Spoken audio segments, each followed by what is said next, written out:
My father removed me from the family picture because he didn't like the life I chose. I stayed silent for years, but when a journalist revealed our family's story to the world, everything changed.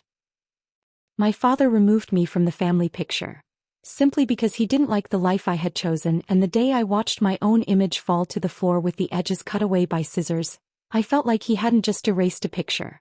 He had erased my entire identity. I stayed silent for years, but I never knew that one day a journalist would bring our family's story to the world and force the same people who had forgotten me to finally say my name again. That night was different. It was 3 a.m., and the only sound inside my suburban Seattle home was the quiet voice of late-night TV playing in the background. My half-cold coffee sat on the table, and the soft hum of my coffee machine that had made the house feel alive earlier was finally gone. I stood by the window watching the streetlights reflect on the wet road outside. In my hands was that old family photo. The same photo where everyone was standing together except me. Sometimes I wonder, what hurts a person the most? Is it hatred? Or is it the feeling that someone you loved no longer sees you as a part of their life? My father always wanted me to live according to his plans. We lived in a small town near Boston, and when I was a child I believed my father was the strongest person in the world. He taught me how to ride a bike and cheered the loudest at my school events. But as I grew older, his love came with more and more conditions. He wanted me to become a doctor, marry someone the family could be proud of, and live the exact life he had imagined for me. But I chose my own path. I studied journalism, moved to Portland, and married someone my father never accepted. "You're destroying our family's reputation," he told me the day I said I had made my own decision. I still remember that family gathering. Everyone was smiling, the camera was ready, and my father called everyone closer. I stepped forward too because I thought maybe finally things would be okay. But then he quietly said, "You won't be in the picture." I laughed at first. Maybe I thought he was joking. But he wasn't. A few days later, my cousin sent me the photo. I stared at it in disbelief.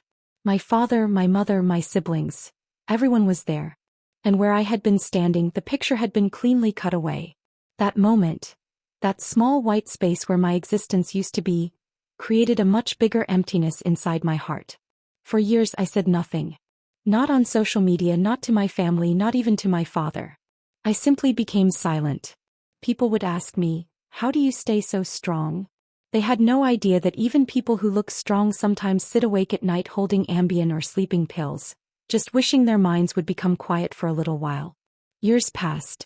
I built my career, learned how to be alone, wrote stories while sitting in Starbucks, bought groceries from Target, and convinced myself that maybe some relationships are simply meant to end. But there was one secret I never knew. My father didn't remove me from that picture only because he disliked my choices. The real reason was something else. One day, I received a call from a well-known journalist named Emily Carter. She was working on an investigative story about American families and the hidden struggles behind them. At first, I thought there had been some mistake. "Someone sent us your story," she said. I went quiet. "Who?" There was a short pause. Then she answered, "Your father." My hands started shaking. How was that possible? The man who had erased me from the family picture was the same person who wanted the world to know my story? I agreed to meet with her. Emily showed me several documents, and that was when I learned the truth. My father had been living with guilt and personal struggles for years. The day he removed me from the picture, he wasn't just rejecting me. He was trying to hide his own fears and insecurities from the family. He was afraid that my success and my choices would prove that everything he believed about life was wrong. But the biggest revelation was something I never expected. The person my father believed was wrong for me, my former husband, was actually the person who helped my father financially when his company faced a serious crisis. My father never accepted that. His pride was always bigger than his ability to see my happiness. When Emily's report was published, everything changed. For the first time, people saw the pain behind my silence. My siblings called me. Relatives apologized. And after years of distance, my father finally came to my door. I stood there with my heart racing. He didn't look like the powerful man I remembered. He was just an older man carrying the weight of his mistakes. "I removed you from the picture," he said. "But the truth is, I was the one who removed myself from your life." I closed my eyes. Could I forget everything instantly? No. Had the pain disappeared? No. But that night, I understood something important.